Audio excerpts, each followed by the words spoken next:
19 from Kevin Porter Jr., a double-double from Ivica Zubac, but the Clippers outdueled by Dallas as they get 46 points from their bench, 20 from Quentin Grimes to lead the way, 16 from Klay Thompson.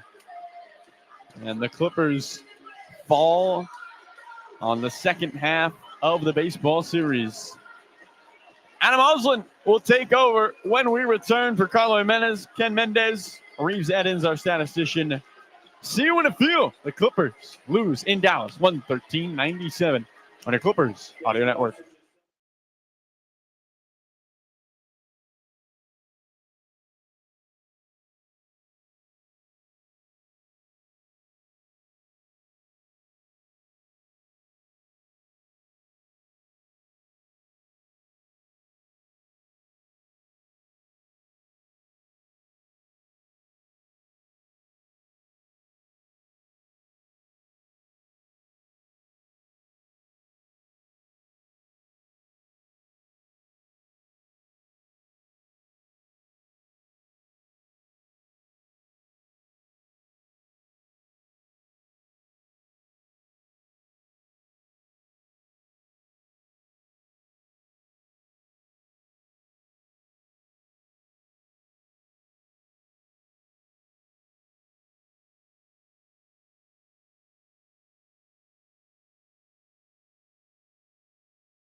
The Clippers fall in Game 2 of this two-game mini-series in Dallas with a final of 113-97 in favor of the Mavericks.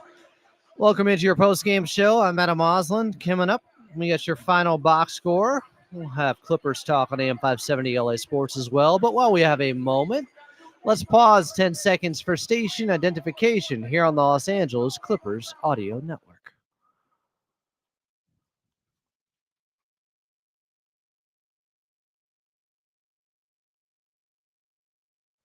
And one more time.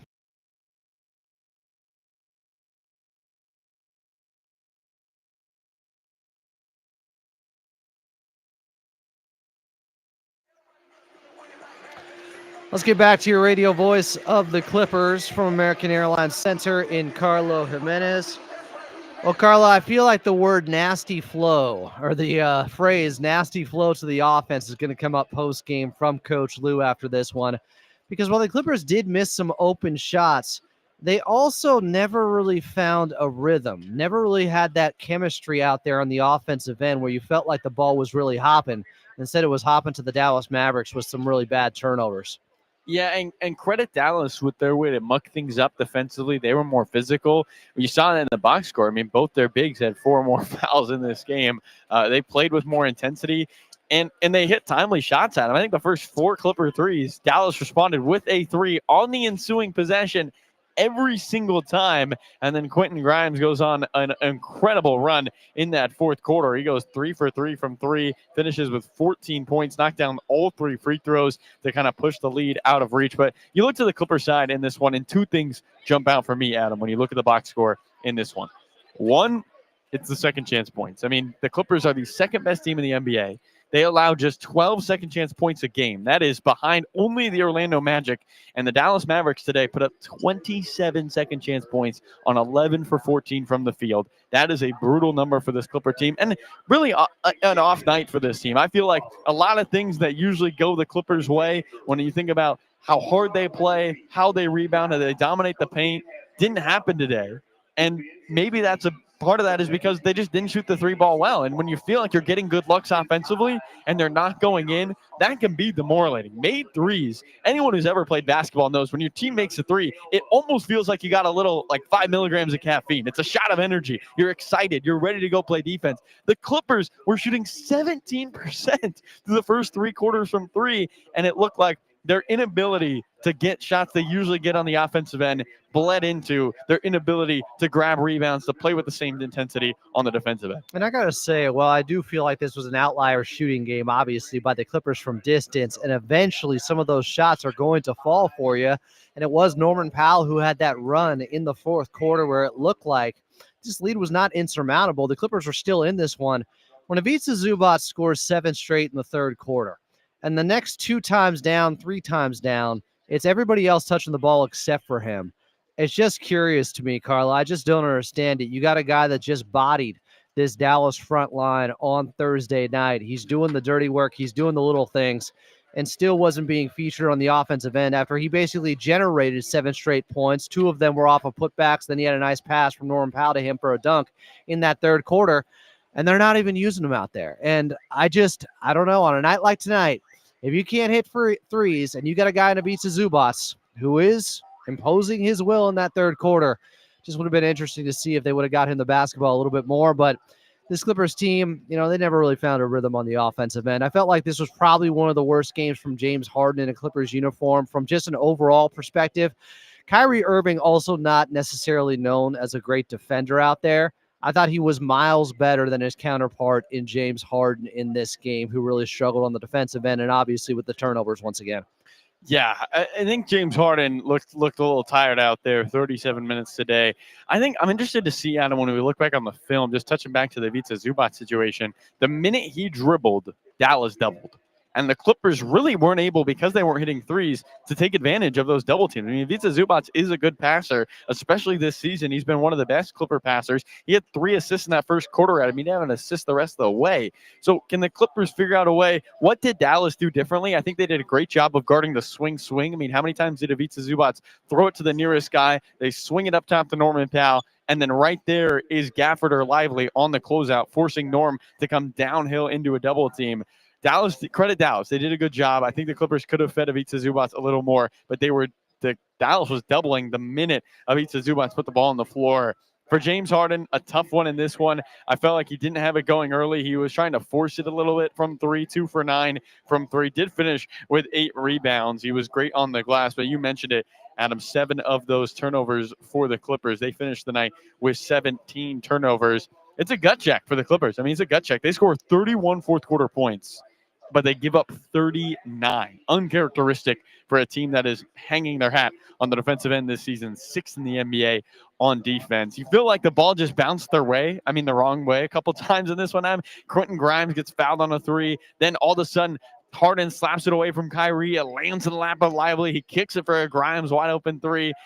I feel like there were some plays in here. Every time the Clippers felt like they were right there, the ball bounced Dallas's way. I don't think that's the reason they lost, but it did feel like that tonight in this game. Yeah, Dallas got to some of those 50-50 balls and some went their way, and it just felt like they almost beat the Clippers at their own game. When you talk about the second chance points and a team that is just outworking you, that's what it looked like tonight. That's what it typically looks like for the Clippers from the other way around. Tonight, the Dallas Mavericks, they played with more energy out there. Maybe they made a little bit of their own luck with some of those bounces going their way because I just felt like they were the more physical team overall. They were. I mean, they were. You just look at the box score and the way they rebounded. You didn't even have to look at the way you look at the way they fouled. I mean, they were the more physical team. They fouled more in this game. They were more aggressive. They put the Clippers to the line, especially when they got inside the painted area.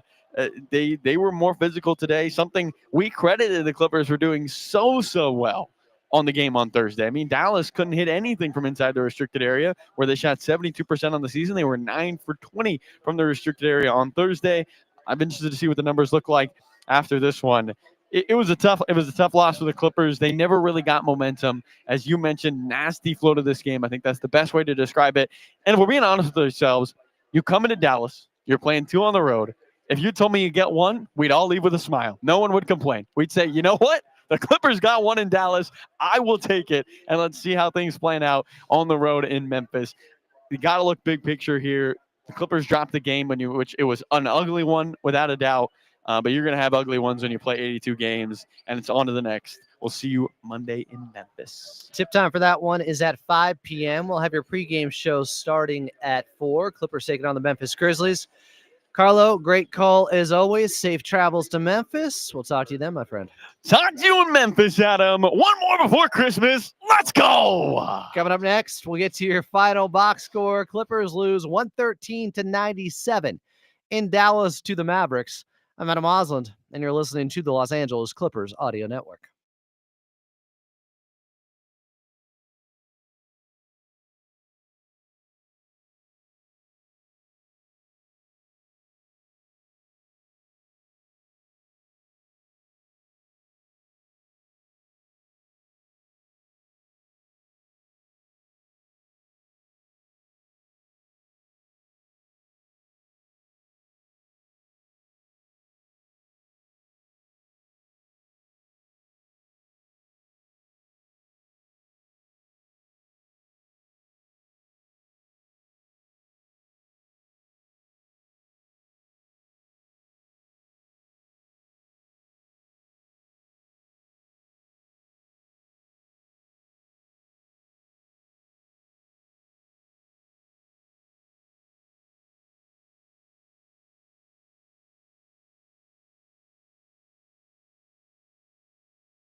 Clippers lose in Dallas by a final of 113-97. Welcome back in. I'm Adam Osland. This is your post-game show.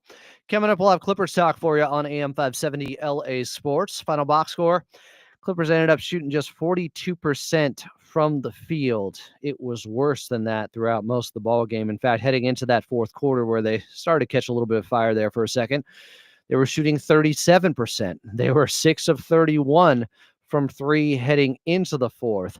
So they ended up hitting 4 of their next 6 3-pointers in the fourth quarter. That raised up their field goal percentage a little bit, and the numbers aren't exactly indicative of how bad the Clippers were overall.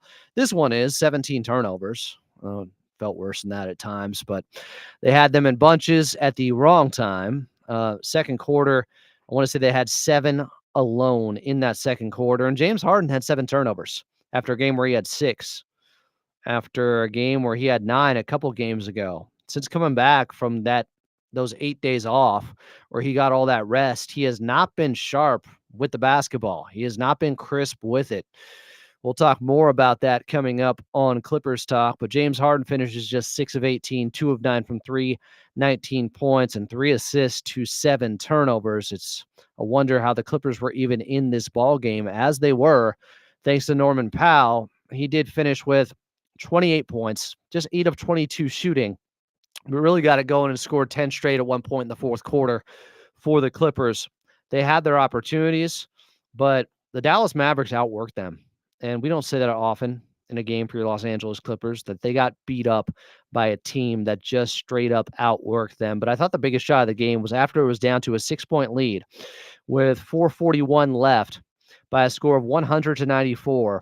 Norm had just scored 10 straight points for the Clippers, and Klay Thompson hit a three-pointer to put them up by 9. Clippers go back the other way. They get a free dunk with Ivica Zubac as Daniel Gafford didn't want to foul him and fell out of the ball game.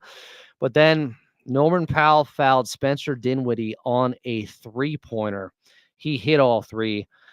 They're up by 10 now with about 3.5 minutes left. And the Dallas Mavericks were too strong down the stretch, and the Clippers had turnover after turnover after turnover. First Chris Dunn, then Kevin Porter Jr., then James Harden. They had 3 turnovers within 1 minute. It was ugly. And it was almost poetic justice or some cruel irony and a microcosm of how this game went. You're not going to win a ball game with playing that poorly, shooting that bad, and then also giving the basketball up the way they did. Dallas got up 7 more shots than the Clippers. They actually ended up shooting 14 of 35 from the outside by the end of it, because one player in particular got scorching hot in the fourth quarter. That would be Quentin Grimes, who had 14 of his 20 points in the fourth. I believe he hit all 3 of his three-pointers in the fourth quarter. He was also fouled on a 3, hit all 3 free throws. Clippers go on to lose by 16 in Dallas to the Mavericks. Coming up, more post-game box score. We'll preview Monday's game in Memphis. We'll have Clippers talk for you on AM 570 LA Sports as well. I'm Adam Osland, and you're listening to the Los Angeles Clippers Audio Network.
Clippers lose in Dallas and split the season series to this point. A 2-game mini series in Dallas. They would win by 23 on Thursday night. They lose tonight by 16. 113-97 was your final. I think the most disheartening thing to me is you got the Kyrie stinker game. He was 6 of 25 from the field. Chris Dunn was playing unbelievable defense against him. You have a chance to win this game even with Kyrie Irving back because he was that poor. He shot the ball that poorly. Other guys like Quentin Grimes having 20 killed you. There was a lot of balanced scoring. All their starters were in double figures for the Dallas Mavericks. They had 3 guys off the bench in double figures. The Clippers had 1 in Kevin Porter Jr. The bench scoring was lopsided in favor of the Dallas Mavericks. They led by as many as 17. They win by 16 as the Clippers ended up with 17 turnovers and shot just 10 of 37 from the outside. And believe me, it was worse than that throughout most of the ball game. They had to go 4 of 6 from 3 in the fourth quarter just to make it look a little bit more respectable that they were shooting at least over 20% from the field. We'll talk about what they could do when those shots are not falling from 3 coming up on Clippers Talk. But outside of Los Angeles, we're leaving you until Monday. Clippers in Memphis taking on the Grizzlies. Tip-off is at 5. Pre-game show right back here at 4. In LA, do not go anywhere. We got Clippers Talk next.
Clippers trailed by as many as 17 in Dallas as they had 17 turnovers, and they would lose 113-97 in Game 2 of this 2-game mini series against the Mavericks. Welcome in. I'm Adam Osland. It is your Clippers post-game show. This is Clippers Talk. If you'd like to get on tonight, 866-987-2570, 866-987-2570. if you think you got some realistic solutions after the Clippers lose a tough one where really felt like they had an opportunity to win this game. Some are going to write this off as well. Kyrie Irving was back. And even though they don't have Luka, the Clippers still don't have Kawhi Leonard. But Kyrie Irving struggled mightily in this game. He was 6 of 25. You get that performance from Kyrie Irving, I feel like you got to win that ball game. That's the source of my frustration. And the Clippers getting beat at their own game in the hustle categories, where the Dallas Mavericks had 11 offensive rebounds, the Clippers 8. And those second chance points, 27-16 in favor of the Dallas Mavericks. 11 of 14 on second chance opportunities. Points in the paint, 46-42. And then just the careless mistakes by the Clippers. Some of these turnovers are pretty inexcusable. And James Harden, since he came back from being out for 8 days, he only missed one game during that time because the wonky schedule with the Clippers. But in 3 of the last 4 games, he has had turnover numbers of 9, 6, and tonight 7. Something's off with his timing. He doesn't look right. And I thought there were some real unforced errors out there by James Harden, where he just simply wasn't focused enough, not making sharp passes, not playing a crisp, sound brand of basketball. The level of competitiveness wasn't where it needed to be from this Clippers team against Dallas tonight because they were playing harder. Remember, the identity of this team, going back to Honolulu when Coach Lue was asked about them, he said, we're going to be a team that plays hard every night. Tonight, they got outplayed by Dallas. Dallas was tougher. They matched the challenge of Ivica Zubac, who they have struggled against. They met the challenge, I should say. Derek Lively had 11 points, a couple of blocks, 11 boards, 5 assists. Daniel Gafford also had 2 blocks. He had 13 and 6. And I don't know what it's going to take for the Clippers to get Ivica Zubac the basketball more when they're struggling offensively and they can't hit a shot from distance. As at the half, the Clippers were they were 3 of 19 from the outside. They were shooting 16% from 3. After the third quarter, 6 of 31. Got it up to 19% from 3. But Big Zoo, in the third, had his own 7 straight points. And some of that he had to generate on his own because nobody was getting him the basketball. And I understand Carlo's point. They were doubling right away. But I guess I feel good about Ivica Zubac passing out of those double teams lately. He scored 7 straight from the 7:46 mark of the third quarter to the 6:53 mark. He gets 2 putbacks, and then he gets a big throwdown. And I think, there was a free throw in there on an and one. Oh, the second putback. 7 straight points. So what happens after that? The Clippers had cut it to 61-54. Big Zoo is getting active. He's flying around. He was getting every rebound during that stretch. He was playing with the right level of aggressiveness and the right competitive spirit. He's doing the little things. He's creating his own buckets with putbacks. He's getting offensive boards. He's getting defensive boards. The Mavericks call a timeout. On their way back in, It's Norman Powell at the free throw line. He hits 2. It is a 5-point game. Kyrie comes down, misses a tough shot. He was missing a ton of them. James Harden, defensive rebound. Derek Jones Jr. missed 3. Derek Jones Jr. blocks Maxi Kleba. Najee Marshall makes a 3-pointer as they got the offensive rebound after that block. Now a James Harden missed 3. Okay, so let's see. There's I think 3 straight possessions where the Clippers have not gotten the basketball to Ivica Zubac.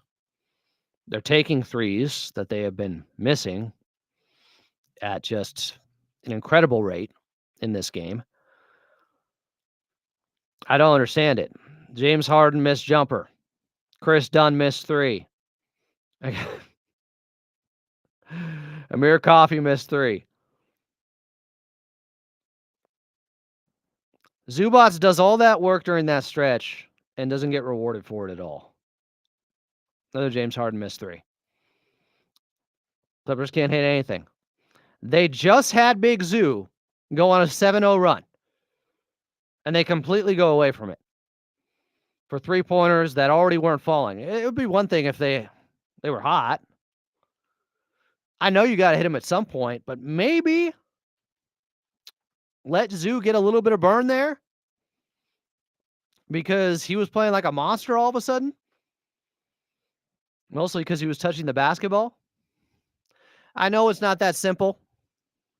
I know if you look at the tape, I think Carlo's right. When he touched the ball, he was being doubled. But too often they'd go down and settle for lower percentage shots on a night where they're shooting an even lower percentage on those shots. That's like Ivica Zubac comes out of the game at the 2-minute mark of the third quarter. And the Clippers have scored like 2 buckets since that stretch he had. And they're down big again. I don't get it. I've never understood it. They forget about Zoo all the time. That was really frustrating for me. The frustrating part is this was a very winnable ball game because Kyrie Irving was 6 of 25. And Ivica Zubac looked good again. I mean, he just had a great game on Thursday. Yes, I'm sure Dallas was going to key in on that. But when you can't get anything easy to go on the offensive end, at least find him. Make them have to double.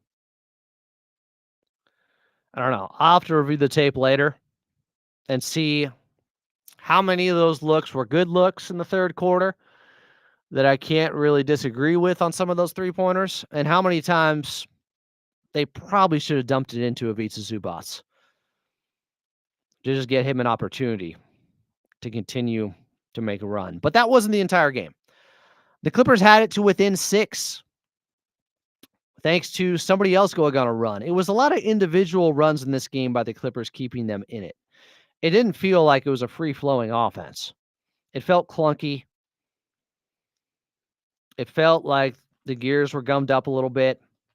But Norman Powell's so good and should be an all-star. When he starts to cook, he can make some things happen for you and get you right back into a ball game. Or it looked like it's going to be over when they're down 15 at 90-75 after a PJ Washington 3 at the 8:30 mark of the fourth quarter. Norman Powell started to cook then. Norm ends up making 10 straight points for the Clippers. And it is a 6-point game because of Norman Powell heroics. It's 194 with 4:41 left. There's plenty of time. Plenty of time. But Klay Thompson hit a clutch 3, and as Carlo Jimenez brought up earlier, mentioned earlier, Dallas hit so many retort shots. They had so many answers for the Clippers. at least 4 times in the first half alone. When the Clippers hit a 3, Dallas hit one right afterwards. That was incredible. But that shot by Klay Thompson was a big one. 6-point game, 4.5 minutes left. He put them up by 9. But they conceded. There was some defensive indifference going on the next possession because Ivica Zubac was playing against Gafford, who had 5 fouls. So he just let him get a dunk. Kind of wish the Clippers would have exploited that more. And then Norman Powell started to miss and had the bad foul on Spencer Dinwiddie on a 3-pointer that maybe iced the game to put him back up by 10, as he would hit all 3 free throws. But I was still annoyed by some of these turnovers late by the Clippers, where they just kind of unraveled. A 10-point game with 3 minutes left is not insurmountable. It's not impossible. It's not. But the thing that had kept the Clippers down in this ball game wasn't just their missed shots. It was their miscues, the turnovers. After playing some phenomenal defense on Kyrie Irving, as he did all night, Chris Dunn, he's one of the best perimeter defenders I've ever seen in my life. He forces Kyrie into a tough miss. He gets the rebound, but he steps out of bounds. It's a turnover at the 3:09 mark, 10-point game. Then on the inbounds pass, Kyrie Irving throws it over the head of his teammates. Kevin Porter Jr. steals it, starts to go up the floor. Gets his pocket picked clean, lint and all, by Spencer Dinwiddie. Then James Harden has a miserable pass. Klay Thompson steal. PJ Washington easy dunk. Clippers down 12. All 3 of those turnovers happen within a minute and 6 seconds for the Clippers. That's the game. Like, you're not out of it down 10 with almost 3.5 minutes left. They got out of it quickly there with 3 turnovers in a minute and 6 seconds. We'll take a quick timeout. We'll come back. This is Clippers Talk. I'm Adam Oslin. If you'd like to get on, 866-987-2570, 866-987-2570. Clippers fall in Dallas, 113-97. They got the split there, but I always want to get greedy, and this was a winnable game. And I don't know if the Clippers came out with the right fight, competitive spirit, and James Harden has got to clean up some of these turnovers lately. More Clippers Talk next here on AM 570 LA Sports.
You know what I don't like? Well, Clippers losing 113-97 in Dallas, but people trying to attribute it to one thing and overly simplify everything and say, well, Clippers are too small. Of course, that's why they got out rebounded. You guys know they just played this Dallas team on Thursday night and that didn't happen, right? It was the same thing. Dallas got smaller, actually, with Kyrie Irving out there tonight, and they still out-rebounded the Clippers. You guys know the Clippers are one of the best rebounding teams in the league on the season, right? Chat? Like, that is a want-to, a physicality thing. Sure. You can be at a size disadvantage and get beat up badly on the boards. They just played this team on Thursday night, and they didn't get beat up like this. And it wasn't crazy, the numbers, but 11 offensive rebounds to 8 for the Clippers. The difference is when Dallas got second chance opportunities, they converted. 27 points on those second chance opportunities. 11 of 14 from the field. Like, they just played Dallas. They had the same players out there. And they out-rebounded them Thursday 47-40. They were even in offensive rebounds. So the excuse of, well, we're too small, we need another big, we need a power forward. So we have a 29-game sample size that tells you the Clippers are a good rebounding team. We're not going off of one game and say, oh, okay, this is their weakness. No, it's not a weakness typically. In fact, against the same team, they just out-rebounded them on Thursday. Tonight, they got out-hustled. Sure, it happens. But I'm not going to make any of these crazy, long-reaching conclusions that, oh, Clippers are flawed. Oh, need another big. Mo Bamba's not good enough. They're going to go small at times when they get healthy, especially with Kawhi Leonard back. And I'm for it, depending on the opponent. They went small early in the fourth with Batum playing the 5 when they took out Mo Bamba for Chris Dunn. They played it even during that time as Coach Lue was looking for more offense. I don't like overanalyzing stuff after one game. We have 29 games. 29. That tells you much more than one game. You understand? We're almost 40% of the way into the season. We're getting close to the halfway point. And they're 16-13 without Kawhi in every game so far. That's pretty incredible. For everybody that says, oh, we need to make a trade, we need this, we need that, we need to see Kawhi back healthy and then maybe figure out what moves they need to do. Hey, I got news for you, Mark, who says teams with length and athleticism give the Clippers trouble. They give every team trouble. That's how it works. It's not just the Clippers. People are like, man, Houston's giving us trouble. Yeah, they're one of the better teams in the league. What are you watching? They're beating a lot of good teams. It's not like these bad teams that happen to have some young athleticism and length are nipping at the Clippers' heels and they're losing to a bunch of bad teams, but they just have a strength where the Clippers have a weakness. No, they're losing to good teams whose strengths are athleticism, are length. Every team has flaws. Every fan base feels like their team should have 0 flaws. That's not realistic. Some might say it's unrealistic. That's not how this works. People talking about Houston, like, they almost won that last game without James Harden against Houston. The Clippers obviously have enough to compete, and they still don't have Kawhi left or Kawhi back yet. That's what we're waiting for. Yeah, Mo Bamba hasn't looked great, or has looked very spotty recently. He's looked like exactly what I thought he would look like, up and down. That's what I had always heard from Magic fans, from Philadelphia 76ers fans, from Lakers fans. If you guys want to talk about KPJ playing out of control, sure. But he also had 19 points. He also was a source of offense tonight. I think he's a roller coaster. I think this might just be who he is. Again, we're almost 30 games in. Would I go a different direction? Yeah. If they're healthy, I would have Chris Dunn and Terrence Mann both coming off the bench as the main ball handlers off the bench. I don't know if that's what Coach Lou's going to do. But the erratic play and just not knowing what you're going to get possession to possession with Kevin Porter Jr. can definitely be frustrating. But he does just enough, I think, to stay in the rotation, to keep getting opportunities. Like there's just enough good moments, positive moments from him. 19 off the bench is not nothing. 2 of 4 from 3, not nothing. One of those he got fouled on too. They didn't call it. That make you think there's potential to tap into there. And we got to stick with him. And he's still young. And he just missed a season in the NBA. And maybe we can get more out of him. More consistent play out of him. Like, I'm not worried about Bamba because of the jumpers. Like, the stuff you should be worried about from a backup big is, are they a good rim protector? Are they a good rebounder? I'm not worried about him taking like 3 shots per game and that being the thing. That, oh, he's 1 for 3. Yeah. His scoring, like, that's just a bonus. A backup big, protect the rim, clean the glass, get boards. Adam R. said, thank you, Adam, for always keeping it real and sometimes putting us fans back in line. Not trying to put anyone back in line. You can fan however you want. I'm just going to bring up the facts. They're 16-13, and anybody that's not lying to themselves would say they would have signed up for that 29 games in without Kawhi Leonard. We all would have signed up for that. I'm trying to help, yes. I'm also looking for post-game audio from Coach Lou after this one. We'll see if we can get it for you. We'll take a timeout. We'll get to your phone calls, 866-987-2570, 866-987-2570. Lenny in Inglewood's calling in tonight. I don't think he's called in yet so far this season. Lenny goes away from tending to the rabbits. Lenny's coming up. One of my favorites. Not one of my favorites. The Clippers losing 113-97 in Dallas to the Mavericks on a night where Kyrie Irving was 6 of 25. They got beat by Quentin Grimes. Timely shooting from Dallas. Answering buckets from the Clippers.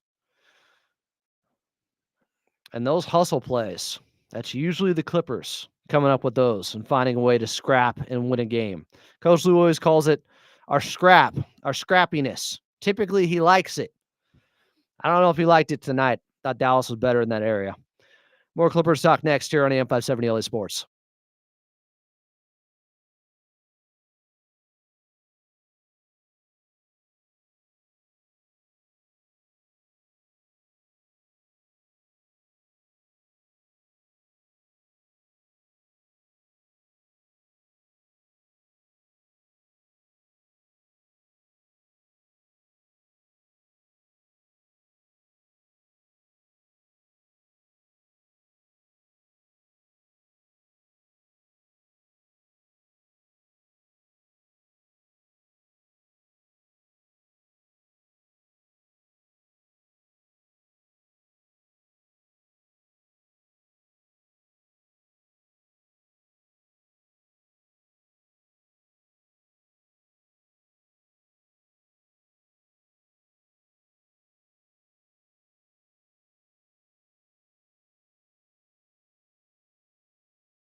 Clippers lose in Dallas 113-97. I'm Adam Osland. This is Clippers Talk on AM 570 LA Sports and at Clippers Talk on the YouTube side. Too many turnovers, too many missed shots from three, and not enough scrap from this Clippers team tonight, which we don't say very often. Let's go to Lenny in Inglewood. Lenny, what's up? You're on Clippers Talk with Adam Osland. What's up, Adam? I know it's been a minute. I said I wasn't gonna get involved until I saw Kawhi come back because I wasn't sure if it was real. But let me just say this, man. The Clippers have impressed the entire league. To me, with the NBA is going, they're the most interesting team in the NBA. They got the best stories. Norm Powell at 30 coming back, and coming up, stepping to the starting role and doing what he's doing. James Harden playing a leadership role, and then everybody's waiting on Kawhi. So that's the only real story to me in the NBA right now. So, but good with the bad. I think the front office has made some real good off-season acquisitions. Chris Dunn is a Dogg. Yeah. I will walk in any alley with him anytime, and I know I'm coming out the other side. Love that dude. You're right. You got to give him. He's one of the best perimeter players. The defenders I think I've seen. He's a throwback, man. He could play with Coop. Back in the days, he don't give a doggone. He's going for you. But I got to tell you, man, I don't know who made the call on Mo Bamba. I am not impressed with that dude. I don't know what he's doing. Every time he comes in the game, my stomach drops. Like your guy last game said, he needs to do the things that he's supposed to do well, and he's not doing them. He's not a significant rim protector. He has no low post moves, and when he takes that three, it's like, oh my God, So hopefully he can figure out what he's doing. Look, to his credit, he is a career 36% three-point shooter. He's been bad so far in a Clippers uniform from three, but he has years of evidence that he can shoot it from the outside. Like, all I'm asking is to be better than Mason Plumlee was last season. And I think he has been so far, slightly, but it's taken a dip as of late. I really like what we saw from him early on. He was bringing more energy, more activity out there. I was going to say to Adam, the energy, I don't feel the energy when he walks. He just doesn't have the energy that I'm looking for. When Kai Jones jumps off the bench, it's like you just feel there's going to be something going on. He's going to do something. It may be bad, but... yeah, it may be bad, but he's got some energy. And let me tell you something. Kevin Porter has an uncanny ability to put the ball. This is a make or miss league. That boy can put the ball in the hole. Regardless of his off-the-court antics, that boy can play. Yeah, he can. He can get a little out of control, but I think when you see Kawhi come back, he's going to settle down. I think they're all going to help him. That boy can ball, man. That kid he can get you 15, 16 points in 2 quarters, and that's in this league. That's a commodity. And I don't know if he's done it yet in the Clippers uniform. We're almost 30 games in. And I know this is somebody that has averaged 19 points per game, but it was on a really bad team that was dysfunctional with the Houston Rockets. And his play has been up and down at best. And some of those three-pointers that were going, big shots from Grimes, from Klay Thompson, from the Dallas Mavericks in the fourth quarter, some of that was on him defensively. There were a couple of plays where he was out of position. And I just don't know. Like, I cannot trust this guy in a big game right now. I got to be honest about that. Lenny. Like, I do not feel comfortable with KPJ in the playoffs. I can see what you're saying, and that's why I'm curious. The experience with Coffee, man. Coffee is so consistent. He'll give you the points if he gets the minutes. So I think Ty Lue is still forget points. Stop talking about points. Like, we're talking about impact. Like, Coffee doesn't go out there and make a ton of mistakes. Coffee's not going to hurt you on the defensive end. Coffee's not going to throw a pass into the fifth row. Like, they're completely different players. Like, that's the stuff. Those little things are what matter out there. Like, and then if Coffee catches a heater like he has for most of the season, that's almost like bonus. Like, he's not going to let you down in the little ways that Kevin Porter Jr., there is a reason tonight I watched this game, and I don't always go off a one-off plus minus, but he had 19 points and was also a minus 16 out there. And I think a lot of that is truthful. I think that plus minus with him, like, I don't know if he was a net positive out there, even though he had 19 points. I got to be honest. Okay.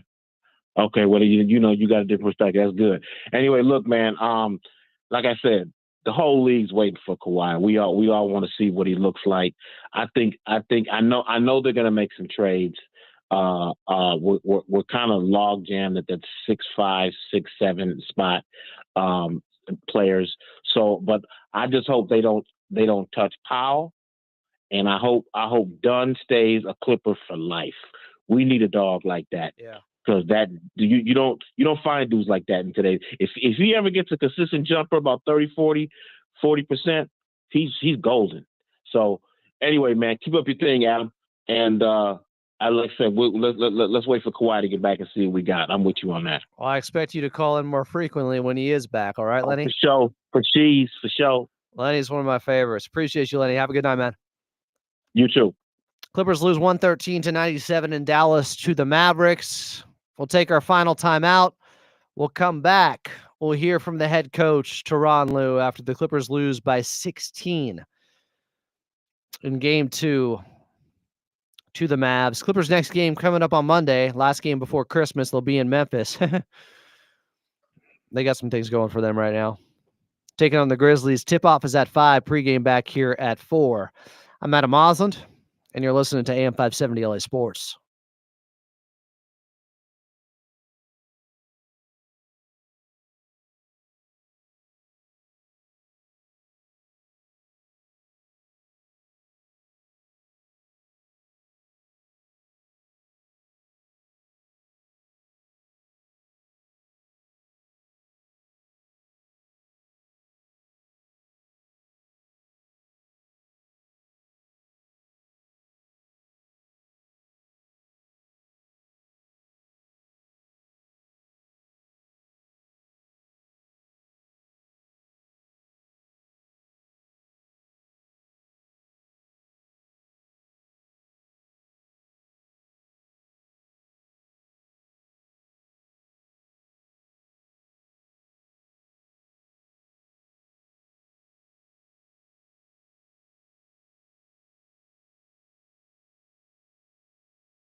Clippers lose by 16 in Dallas to the Mavericks. Welcome back into Clippers Talk. I'm Adam Osland. 113-97 was your final. Clippers' next ball game coming up against the Memphis Grizzlies. Let's hear from your head coach in Tyronn Lue postgame. I'm interested in hearing these comments.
He needs to be on the floor.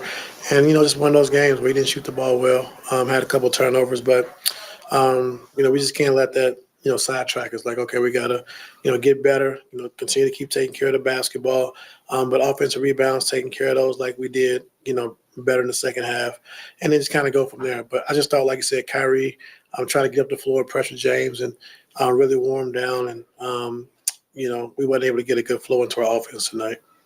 And I guess maybe a little bit related, the second unit, it just feels like you can't really get a lot of minutes out of those guys right now. What is something that you can pinpoint that you need that group to be better when they're on the floor, especially without James? They've been okay. They've been pretty good this year. Have no problem, with the bench, and the way we're mixing the combinations have been good for us. And so, you're not going to play well every night, but you got to have a mentality. Every night we step on the floor defensively, we're going to be good, and we're going to compete on the defensive end. You're not going to make shots every night. We understand that. There was Coach Lou post game. Clippers lose by 16 in Dallas to the Mavericks. A couple of the highlights there before we get to Daniel West with a Western Conference standings update. I mean, it was staring me right in the face. He's right in front of me, and his last name is West. We got to do this consistently throughout the season. I think this will be fun. Our new producer here in for Katie. But Coach Lou said no flow on offense. That was very much apparent. And for everybody out there that keeps wanting to tell me that Kyrie Irving is food defensively, which I told you guys was BS heading into that playoff series, like the Dallas Mavericks had the number one defense after the All-Star break last season for a reason. Like Kyrie can play defense. And what did Coach Lou talk about? The ball pressure on James Harden slowing them down from getting into their offense. From who? Kyrie Irving. So for everyone that wants to say he's food, he gets cooked, like, please watch the game. Like, that's where he made his impact tonight. It wasn't on the offensive end. He played really good defense. For someone who's supposed to be known as this terrible defender, that disrupted the Clippers offense. All right, Clippers now 16-13 on the season, and we bring in a new producer, Daniel West. Howdy. Daniel, how are we doing tonight? Doing pretty well. I mean, doing as good as we can given that result, unfortunately. You're right. Yeah. Well, how are we doing standings-wise? All right, so here we go. Leading the Western Conference still, we have the Oklahoma City Thunder. Second, the Memphis Grizzlies. Okay. Third, Alperen Şengün and the boys, the Houston Rockets. Yeah, how about that? They're just a good ball team. Yeah. They're a good basketball team. They are. The Clippers have trouble with a team like Houston. It's like, well, they're third in the West. Everyone has trouble with 18-9. Yeah, it seems like it's more than just the Clippers. Fourth, the Mavericks who beat the Clippers tonight. We'll talk about that. Fifth, the Lakers. Sixth, I really didn't like that. Currently, the last team outside of the playing category, the Denver Nuggets. Seventh, Steph Curry and the boys, the Golden State Warriors. Clippers fall to eighth right now. Ninth, the Spurs. And last team right now in the playoffs, play in Timberwolves. Okay, how many games are the Clippers behind the fourth seed now held by the Dallas Mavericks? Mavericks are 18-10. Clippers are 16-13. I can't do that math. How many games back? Math. That's what, 2.5 games? Should do it for math you, right? Is not my strong suit, Adam. the standings should say it right there. Let's see. The Clippers are 7 games back of OKC. Dallas is 4.5. Yeah. So they're what, 2.5 games back of the Dallas Mavericks? All right. We can live with that. Yeah. Everything's so close in the standings watch right now in the Western Conference, but it's going to be like this all season long. So I feel like we should keep this going. Yes. Very last segment every night here on Clippers Talk. I'm down. We got Daniel West with that Western Conference standings update. The role I was born to have. Appreciate you, my guy. Good to have you on board here.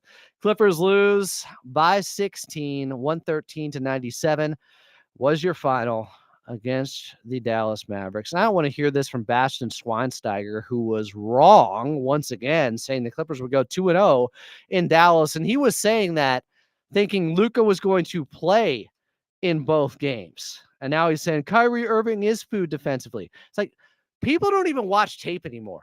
They just want to narrative basketball, to narrative their way through things. Like, who cares what's actually happening out there?